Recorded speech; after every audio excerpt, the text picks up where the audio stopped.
So আসসালামু আলাইকুম loves.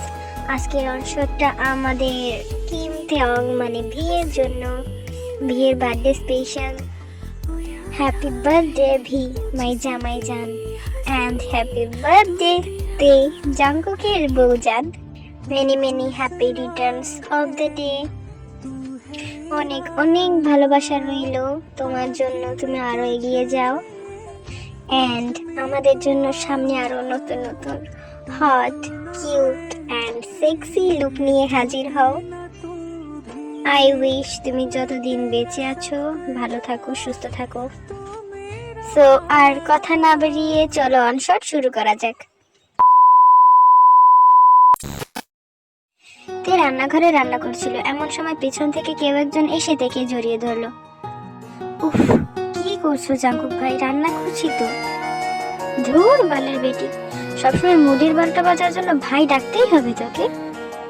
কোথায় অফিস থেকে এসেছি, একটু জড়িয়ে ধরে ক্লান্তি দূর করবে, তা না করে ভাই ভাই ডাকছে। তো কি ডাকবো? তুমি তো আমার ভাই হও। বাল, কোন জন্মের ভাই লাগি তোর? এই জন্মেরই একমাত্র চাচাতো ভাই লাগো আমার তুমি।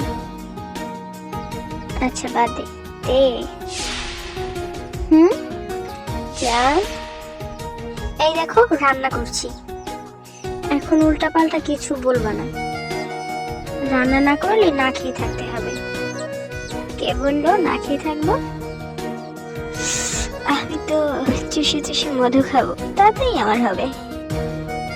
এই দেখো, এসব উল্টাপাল্টা খাবার খেয়ে তুমি থাকতে পারো, আমি না। আমার ক্ষুধা লাগছে, আমি রান্না শেষ করে খাবো, তারপর যা করার করো তুমি। ধুর বাল, থাক তুই তোর রান্না নিয়ে, আসবো না। একলা রান্না কর আর একলাই খা। এই বলে জাঙ্কুক ধূপধাপ পা ফেলে নিচের ঘরে চলে গিয়েছে। তেও বুঝতে পেরেছে ভালোই রাগ করেছে জাঙ্কুক, কিন্তু তে আর কি করবে? তারও তো প্রচুর ক্ষুধা লাগছে, ওই বেটা একবার ধরলে আর ছাড়ে না। পেট ঠান্ডা তো সব ঠান্ডা। রাগ কিভাবে ভাঙাতে হয় সেটা তের ভালো করেই জানা আছে। এরপর তে রান্না শেষ করে নিজের খাবার খেয়ে উপরের রুমে চলে যায়, কারণ জানে এখন যদি দুনিয়া উল্টে যায় তবুও জাঙ্কুককে খাওয়ানো যাবে না। তে রুমে গিয়ে দেখলো জাঙ্কুক ল্যাপটপ নিয়ে কাজ করছে। তে চুপচাপ কাভার থেকে একটা নাইট ড্রেস বের করে সেটা নিয়ে বাথরুমে চলে যায় এবং পরে বেরিয়ে আসে। Daddy, daddy. তে অনেকভাবে জাঙ্কুককে সিরিয়াস করার চেষ্টা করছে, কিন্তু জাঙ্কুক তো ল্যাপটপ থেকে মুখই তুলছে না। এবার তে সোজা গিয়ে জাঙ্কুকের হাত থেকে ল্যাপটপটা নিয়ে বন্ধ করে দিল এবং জাঙ্কুকের কোলে বসে পড়লো।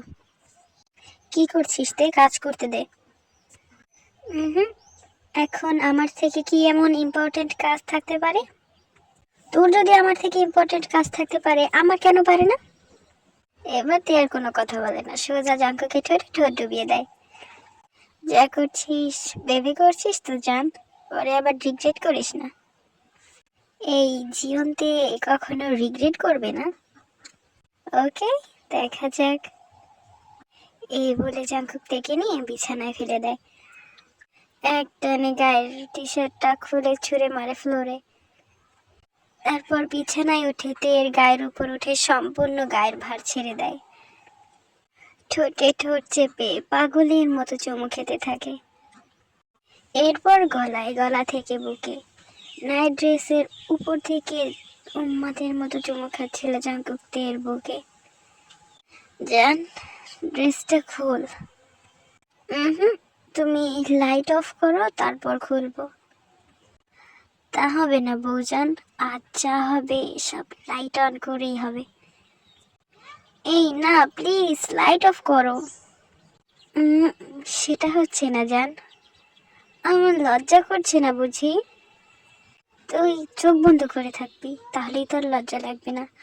আর বিয়ের 1 বছর হয়ে গিয়েছে, এত দিনেও তোর লজ্জা ভাঙতে পারলাম না। আজ দেখবো তোমার কোথায় কোথায় লজ্জা আছে বউজান।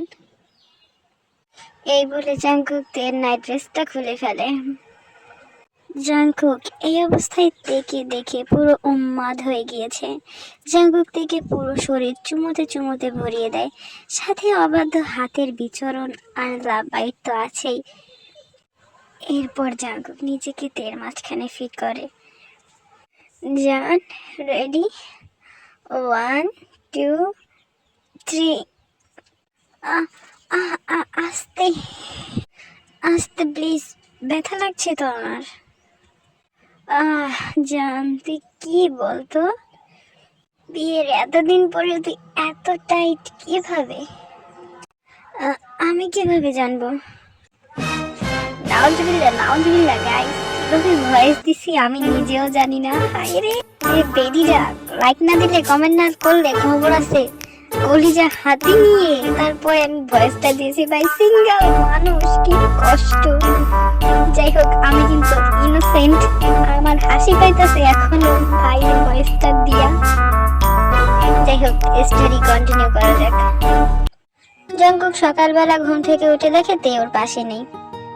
এরপর জাঙ্কুক ঘুম থেকে উঠে ফ্রেশ হয়ে রেডি হয়ে একেবারে নিচে নেমে দেখে তে টেবিলে ব্রেকফাস্ট সাজাচ্ছে। এসে বসো, আমি তোমার জন্য জুসটা নিয়ে আসছি। এরপর দুইজন নাস্তা করতে বসে। জাঙ্কুক ভাই, আজ আমি তোমার লাঞ্চটা অফিসে পাঠিয়ে দেব। ওকে ম্যাডাম, দিন। আমার ব্রেকফাস্ট করা শেষ, আমার মিষ্টি কই? এরপর তে গিয়ে জাঙ্কুকের ঠোঁটে ঠোঁট ছুঁয়ে দেয়। জাঙ্কুক ওর মিষ্টি খেয়ে অফিসে চলে যায়। দুপুরেতে লাঞ্চ নিয়ে জাঙ্কুকের অফিসে গিয়েছে। তে হাসি মুখে জাঙ্কুকের কেবিনে ঢোকে, কিন্তু কেবিনে ঢোকার সাথে সাথে তে থমকে গেল, কারণ জাঙ্কুক একটা মেয়ের সাথে খুব ক্লোজ হয়ে দাঁড়িয়ে আছে। জাঙ্কুকও তেকে দেখে থতমত খেয়ে গিয়েছে। জাঙ্কুক এইখানে এই সময় মোটেও তেকে আশা করেনি। জাঙ্কুক, এই ম্যানারলেস মেয়েটা কে, যে কেবিনে নক না করেই ঢুকে পড়েছে? কারো কেবিনে ঢুকতে হলে নক করে ঢুকতে হয়, জানো না? তে একটু জেদি আর রাগী স্বভাবের। তে যেই কিছু বলতে যাবে তখনই জাঙ্কুক বলে উঠল, লো লিসা, ও হচ্ছে আমার কাজিন তে। এই তে, তুই এখন এখানে কি করছিস? জাঙ্কুকের কথা শুনে তের হৃদস্পন্দন যেন বন্ধ হয়ে গেল। জাঙ্কুক, আমি যতদূর জানি তোমার ফ্যামিলির কেউ তো ঢাকায় থাকে না, ও এখানে কি করছে?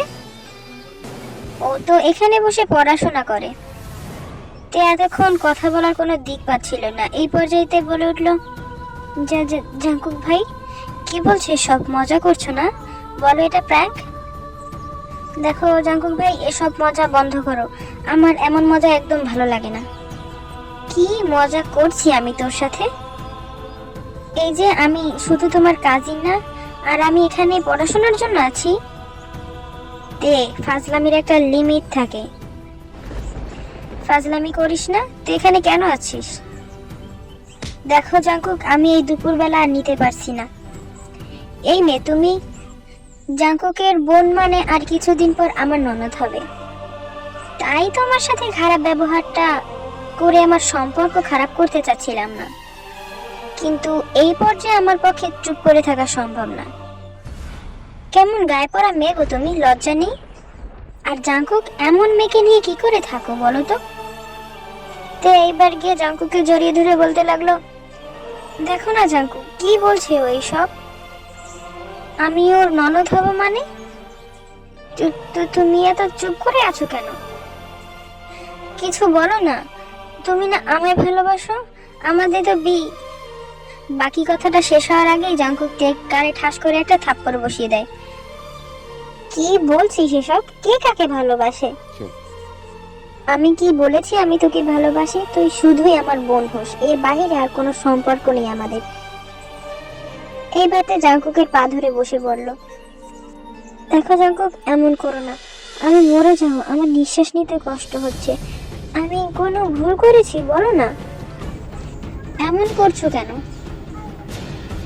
এমন সময় লিসা থেকে টেনে তুলে একটা থাপ্পড় মেরে বলল, এই মেয়ে, তোর সমস্যা কি? তখন থেকে জাঙ্কুক জাঙ্কুক করছিস, ভাই বলতে পারিস না? আর এমন নির্লজ্জ কেন তুই? হ্যাঁ, লিসা থাপ্পড়টা এতটা জোরে মেরেছে যে তে ঠোঁট কেটে রক্ত পড়ছে। যখন তে দেখলো এরপরে জাঙ্কুক কিছু বলছে না, তখন তে এক দৌড়ে অফিস থেকে বের হয়ে গেল। বাইরে বেরিয়ে গাড়িতে ওঠে আর ফ্ল্যাটে না গিয়ে ড্রাইভারকে বলে কুমিল্লাতে নিজেদের বাড়ি চলে যায়। বাড়িতে যেতেই জিন, মানে জাঙ্কুকের মা, দরজা খুলে দেয়। দরজা খুলে তিনি তেকে দেখে অবাক হলেন।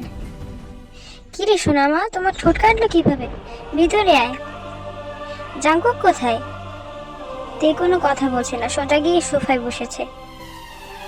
এই সুগা, ইয়ঞ্জুন, দেখে যা কে এসেছে। কে গো মামুনি? সুগা নিচে নেমে দেখলো তে। দূর থেকে তের মুখ বোঝা যায়নি, আর সুগা খেয়ালও করেনি। খেয়াল না করেই বলে উঠলো, হ্যাপি বার্থডে আমার বনু, কখন আসলি? আমি তো আজই তোর কাছে যেতাম। একা আসছিস নাকি? জাঙ্কুক ভাইও আছে? ধুর, আমিও না। আজকের দিনে তোকে জাঙ্কুক ভাই একা ছাড়বে? কখনো না। তা জাঙ্কুক ভাই কই? বাইরে? কথাগুলো বলতে বলতে সুগা তের দিকে এগিয়ে যায়, কিন্তু সামনে গিয়ে তের মুখ দেখে সুগার বুকটা ধক করে ওঠে। এই বনু, তোর এই অবস্থা কি করে হয়েছে? বল, চুপ করে আছিস কেন? জাঙ্কুক ভাই কোথায়? অ্যাক্সিডেন্ট করেছিস কোথাও? এই কথা বলছিস না কেন, বল না। বোন আমার পাখি, ঠোঁট কাটলো কিভাবে তোর? কতটা রক্ত বেরিয়ে গেছে। মামুনি, বক্সটা নিয়ে এসো। এইবার তে আর নিজেকে সামলাতে না পেরে সুগাকে জড়িয়ে ধরে কেঁদে উঠলো হু হু করে। তে বাড়ির একমাত্র মেয়ে হয় বরাবরই একটু আহ্লাদি। সুগা হচ্ছে তের আপন ভাই। আরেমার জিন হচ্ছে এবাড়ির বড় ছেলে ও বড় বউ। তাদের একমাত্র ছেলে জাঙ্কুক, আর ছোট ছেলে সুবিন, তার স্ত্রী ইয়ঞ্জুন। তাদের দুইজন ছেলে মেয়ে, সুগা আর তে। সুগা তের থেকে বড়, আর তে ছোট। এই বাড়িতে সব থেকে ভালো তেকে ছোট থেকে জাঙ্কুক বেসেছে। জাঙ্কুকের পর যদি তেকে কেউ আদর করে বা ভালোবেসে থাকে, সেটা হচ্ছে সুগা। ওরা দুই ভাই তেকে পুতুলের মতো করে ছোট থেকে বড় করেছে। এই দুই ভাইয়ের জন্য তের গায়ে কখনো একটা আঁচড় লাগতে পারেনি। তে বাড়ির একমাত্র মেয়ে। জাঙ্কুক ছোট থেকে তেকে নিজের করে ভালোবাসতো, নিজের মতো করে ভালোবাসতো। জাঙ্কুকের জন্য কখনো ইয়ঞ্জুন তেকে কিছু বলতে পারেনি। তাই জাঙ্কুক যখন বড় হয়ে বলেছে যে সে তেকে ভালোবাসে, তাই সবাই সম্পর্কটা মেনে নিয়েছে। আফটার অল, তাহলে বাড়ির মেয়ে তো বাড়িতে থাকবে অন্তত। জিন গিয়ে ফার্স্ট এড বক্স নিয়ে আসে। এতক্ষণে ইয়ঞ্জুনও নিচে চলে এসেছে, আর এমার সুবিন বাইরে। বল না, কি হয়েছে? ভাবে কাঁদছিস কেন? ভাইয়ের কলিজাটা তো ফেটে যাচ্ছে। ভাই, জাঙ্কুক ভাই, ভাইয়ের কিছু হয়েছে? বল। জাঙ্কুক ভাই কোথায়? বল না। জাঙ্কুক ভাই, একটা মেয়ে। ভাই, মেয়ে? কি বলছিস আবল তাবল? ভাই, মেয়ে? বুঝতে পারছি না তো, বল, খুলে বল। কি হয়েছে মা? পানি খাবি? পানি? না না, আমি কিচ্ছু খাবো না, আমি কিচ্ছু খাবো না। তাহলে বল, কিছু নিয়ে ভয় পেয়েছিস? কি হয়েছে ভাইকে খুলে বল, না হলে বুঝবে কিভাবে ভাই? সব ঠিক করে দিবে ভাই, বল। এরপর তে সুগাকে সবটা খুলে বলে। সুগা সবটা শুনে তো আকাশ থেকে পড়েছে। কি বলছিস? সেটা কখনোই হতে পারে না। জাঙ্কুক ভাই আমার থেকে তোকে বেশি ভালোবাসে। জাঙ্কুক ভাই নিজের থেকেও তোকে বেশি ভালোবাসে। সে কিভাবে তোর সাথে এমনটা করতে পারে? তোর কোথাও ভুল হচ্ছে বনু। না না, কোথাও ভুল হয়নি। ওই মেয়েটা আমাকে থাপ্পড় মেরেছে, জাঙ্কুক ভাই কিচ্ছু বলেনি। আমি নিজের চোখে দেখেছি, নিজের কানে শুনেছি, আমার সাথে ঘটেছে ভাই। আচ্ছা আচ্ছা, শান্ত হ, তুই একটু শান্ত হ। আমি জাঙ্কুক ভাইয়ের সাথে কথা বলছি, কি হয়েছে দেখছি। শান্ত হ মা, এমন করিস না। আমার জাঙ্কুক তো এমন না, তুই তো নিজে জানিস, আমরা সবাই জানি জাঙ্কুক সবার থেকে তোকে ভালোবাসে বেশি। বল, ও তোর সাথে এমনটা করবে? মা আমার, দেখো কোথাও একটা ভুল বোঝাবুঝি হচ্ছে। আমরা দেখছি বিষয়টা। তুমি একটু ঠান্ডা হয়ে বসো। আমি পারছি না ঠান্ডা হতে, আমার কষ্ট হচ্ছে মা, আমার কষ্ট হচ্ছে। এরপর ওরা তিনজন মানে কোনো মতে তেকে সান্ত্বনা দিয়ে ঠান্ডা করে এবং তের রুমে গিয়ে দিয়ে আসে। সুগা বাইরে এসে অনবরত জাঙ্কুককে কল করছে, কিন্তু জাঙ্কুক কোনো ফোন ধরছে না। জিন আর এম সবাই ফোন করছে জাঙ্কুককে, কিন্তু জাঙ্কুক কারো কোনো ফোনের উত্তর দিচ্ছে না। এর মধ্যে কেটে গিয়েছে 2 দিন। প্রথম দিন জাঙ্কুকের ফোনে ফোন ঢুকলেও সে ধরেনি, কিন্তু তারপরে সে ফোন বন্ধ করে রেখেছে। আর এম এর মাঝে ঢাকায় গিয়েছিল, কিন্তু জাঙ্কুককে পায়নি। ফ্ল্যাট খালি পেয়েছে। জাঙ্কুকের এসব কর্মকাণ্ডে সবাই ধরেই নিয়েছে যে জাঙ্কুক সত্যি এমনটা করেছে, বা তের কোনো ভুল হয়নি। জাঙ্কুক মানে তে যেটা বলছে সব সত্যিই বলছে, আর জাঙ্কুক হয়তো সত্যি অন্য কোনো মেয়ের প্রেমে পড়েছে। বা পরক্রিয়া করছে, সামথিং এরকম কিছু একটা বুঝেছে সবাই। এই 2 দিনে তে কারোর সাথে কোনো কথা বলেনি। তে ঘরে বসেছিল, এমন সময় সুগাতের কাছে যায়। বনু, কিছু খেয়ে নে। খাবো। একটা কথা বলবো, রাখবে ভাইয়া? কি কথা বল না ভাই, তোর জন্য সব করতে রাজি। আমি আর এখানে থাকতে চাই না, তোমার সাথে আমি বিদেশ চলে যাব। তুমি কবে যাবে? আমি যতদূর জানি আর 3-4 দিনের ভিতরেই তোমার ফ্লাইট। প্লিজ কোনো একটা ব্যবস্থা করো না, আমি তোমার সাথে যেতে চাই প্লিজ। তুই কি ভেবেছিস আমি তোকে রেখে যাব? কখনোই না, আমিও তোকে নিয়ে যাব। আর একটা কথা বলার আছে, আমার বেবিকে নিয়ে আমি অনেক দূরে চলে যেতে চাই। আমি বাড়ির কারোর সাথে কোনো পরিচয় রাখতে চাই না ভাই, প্লিজ আমার এই উপকারটা করো, আমাকে নিয়ে দূরে চলে যাও ভাইয়া। আমি আমি আমি তোমাকে নিয়ে চলে যেতে চাই, যেখানে যেখানে শুধু আমি আর আমার বাচ্চা থাকবে, আর কেউ থাকবে না। বাচ্চা মানে কি? কি বলছিস তুই? তুমি কি করে ভাবলে এত কিছুর পরও আমি এমনি এমনি বেঁচে আছি? আমি কি বেঁচে থাকতে পারতাম? আমি শুধু আমার এই সন্তানের জন্য বেঁচে আছি। এখন তুমি যদি আমাকে নিয়ে যেতে চাও তাহলে আমি যাব, আর না হলে আমি নিজের ব্যবস্থা নিজেই করব। আচ্ছা তুই কি চাস আমিও কারোর সাথে পরিচয় না রাখি? সেটা বলবো কেন, তুমি যার সাথে পরিচয় রাখতে পারো। শুধু আমি তোমার থেকে এটুকু আশা করব, আমার পরিচয় বা আমি কোথায় আছি তোমার থেকে যেন এই পরিবারের কেউ না জানে। আমি চাই না এই পরিবারের কারো ছায়া আমার সন্তানের উপর পড়ুক। আর সবাই এই পরিবারে, যেহেতু জাংকুক ভাই এই পরিবারের সদস্য, তারা তো আর তাদের ছেলেকে ফেলে দিতে পারবে না। এক না একদিন তার ছায়া আমার সন্তানের উপর পড়বে, কিন্তু আমি চাচ্ছি না তার ছায়া আমার সন্তানের উপর পড়ুক। আচ্ছা আমি ব্যবস্থা করছি, তুই এখন একটু খেয়ে নে। এর মধ্যে কেটে যায় আরো 3 দিন। এই 3 দিনে সুগাতের যাবতীয় সব কাগজপত্র ঠিক করেছে, কিভাবে ওর সাথে নিয়ে যাওয়া যায়, কিন্তু বাড়ি কাউকে জানায়নি। সবাই রাতে একসাথে খেতে বসেছে। সুগা বলে উঠল, বাবা মা আমি একটা কথা বলতে চাই তোমাদের। বলো। কাল সকালে আমাদের ফ্লাইট। আমাদের ফ্লাইট মানে? কাল তো তুই একা যাচ্ছিস, তোর সাথে আর কেউ যাচ্ছে নাকি? তে যাচ্ছে। আচ্ছা ভালোই তো, ঘুরিয়ে আন ওকে, ওরও মনটা ভালো লাগবে, ফ্রেশ হবে। আমরা দুজনেই একেবারের জন্য চলে যাচ্ছি। তুই তো একেবারেই ওখানে থাকিস, তেও একেবারের জন্য যাচ্ছে। ওকেও আমি নিয়ে যাবো আমার সাথে, এখানে আমি রাখবো না আমার বোনকে। আমি চাই না কেউ আমার বোনের দিক দ্বিতীয়বার নজর দিক। আচ্ছা তোমরা যেটা ভালো মনে করো, আমি কিছু বলবো না। ইতিমধ্যে কেটে গিয়েছে 7 বছর। এই 7 বছরে অনেক কিছু পরিবর্তন হয়েছে। সুগারতে যখন প্রথম দিকে বিদেশে এসেছিল তখনও ফ্যামিলির সাথে ওদের সম্পর্ক ছিল, কিন্তু তখন পরিবারের সবাই জাংকুকের নামে অনেক কিছুই বলতে চেয়েছে, কিন্তু যখনই জাংকুকের নামে কেউ কিছু বলতে চেয়েছে সুগা ফোন কেটে দিয়েছে। যখন সবাই বেশি বাড়াবাড়ি করেছে জাংকুকের বিষয়ে কিছু বলার জন্য, তখনই সুগা সবার কথা বলা বন্ধ করে দিয়েছে। এখন তে আর সুগা কোথায় আছে কেউ জানে না, আর তের বাচ্চার কথা পরিবারের কেউ জানে না, শুধুমাত্র সুগা ছাড়া। এই 7 বছরে জাংকুক অনেক পরিবর্তন হয়ে গিয়েছে। সে তেমন কারোর সাথে কথা বলে না, শুধু কাজের কথা ছাড়া।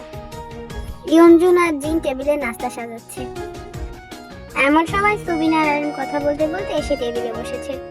সুবিন বলে উঠল, কিরে আজ জাংকুক এখনো নামলো না কেন খেতে? ও তো আমাদের সবার আগে আসে। আরেন বলল, ভুল বোঝাবুঝিতে আমাদের পরিবারটা আজ শেষ হয়ে যাচ্ছে।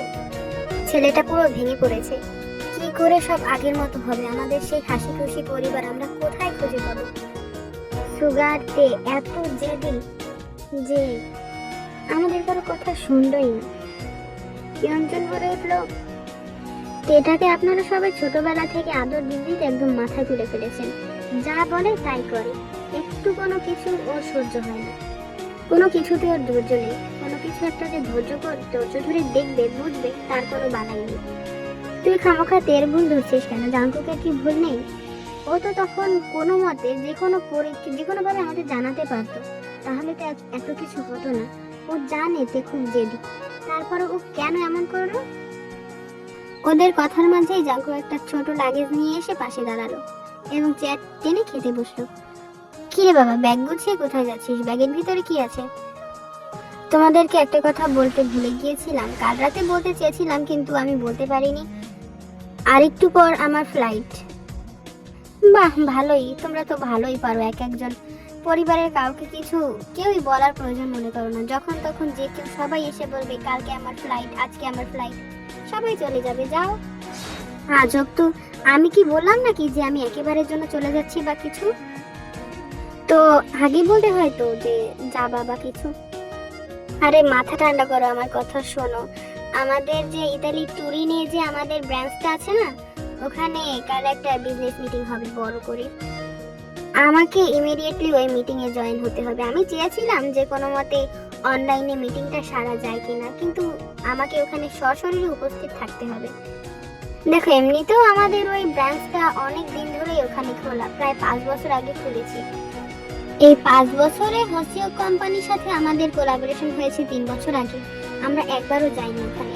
যাওয়ার কথা ছিল, বাট যাওয়া হয়নি। এভাবে যদি কেউ না যায়, মালিক পক্ষে কেউ যদি একবারও না যায়, তাহলে ব্যবসাটা কিভাবে চলবে বলো? আর আমি চাই না আমাদের ব্যবসায় কোনো ক্ষতি হোক। আচ্ছা, যা ভালো মনে করো, যাও তুমি। তো ফিরবে কবে? আমি কি ওখানে বেড়াতে যাব? মিটিংটা শেষ করেই চলে আসব। যদি কিছু টুকিটাকি অনেক কাজ আছে, কাজগুলো শেষ করে আমি চলে আসব।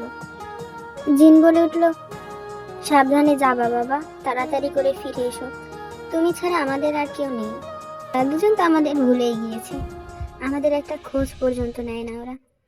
ওরা কোথায় আছে, কি অবস্থায় আছে, আমরা কেউ জানি না।